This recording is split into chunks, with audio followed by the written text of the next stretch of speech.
Welcome.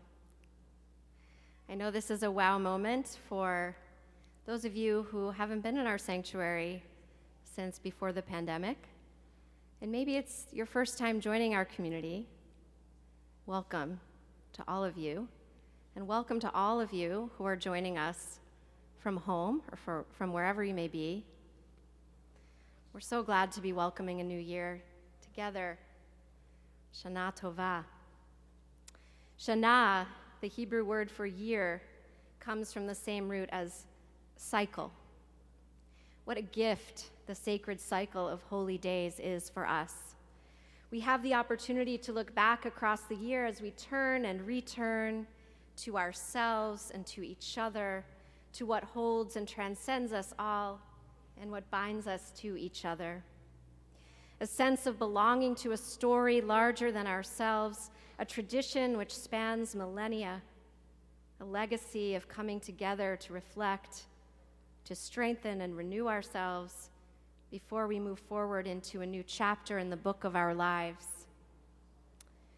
This past year, which we let go of today, was in so many ways not what we hoped or expected. We entered into this past year very much aware of the uncertainty of our shared future, and while the past year has had peaks as well as valleys, hope and optimism as well as deeply felt disappointment and anxiety, we have held on. And just seeing so many of you here and knowing how many of you are out there streaming our services, to me, that shows just how tightly we have held on to that tree of life, that Eitz Chaim that is our sacred tradition. To move through this time, we've had to come to know ourselves in new ways, and we've had to stand firm in who we are as we figure out how to live in a changed world. To move through this time, we've had to turn toward others in new ways, using new technologies of the heart and new technology in a literal sense.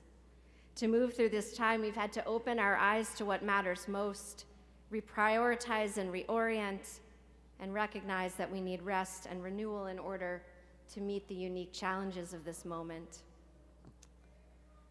The intensity of the high holy days, the days of awe, as they push us to a new attunement to our vulnerability and our connectedness, our interdependence, our power and our powerlessness. This intensity of this cycle of holy days has actually spilled out into the flow of the last 2 years.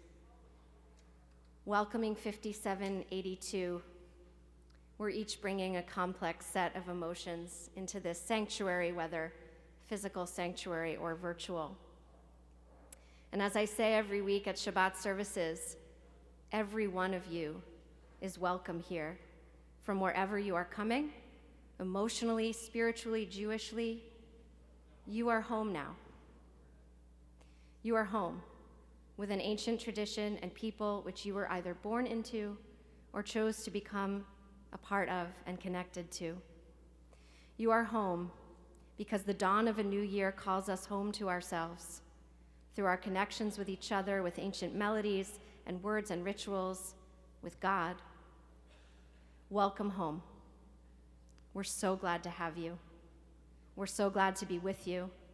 May we bring strength, comfort, compassion, and joy to one another in this shared holy space, simply by our presence. You are home, so please know that your full hearts, your full souls, your memories, sadnesses, fears, and hopes are all welcome here. They are what bind us to each other and to our people across the millennia and across the planet. Our beautiful beating hearts, our tears, our voices, our breath, together create something that is kadosh, kadosh, kadosh, as we chant in the Kedusha blessing, holy. So this morning, with all of us breathing, remembering, breaking our hearts open together to face the raw beauty of life in all of its vulnerability and possibility, thank you for being here, out there, and here under the dome to help create this Kehila Kedosha, this holy community. May these Yamim Noraim bring you closer to yourself, to others, and to what transcends and binds us to one another. I am truly honored to be here with and here for you.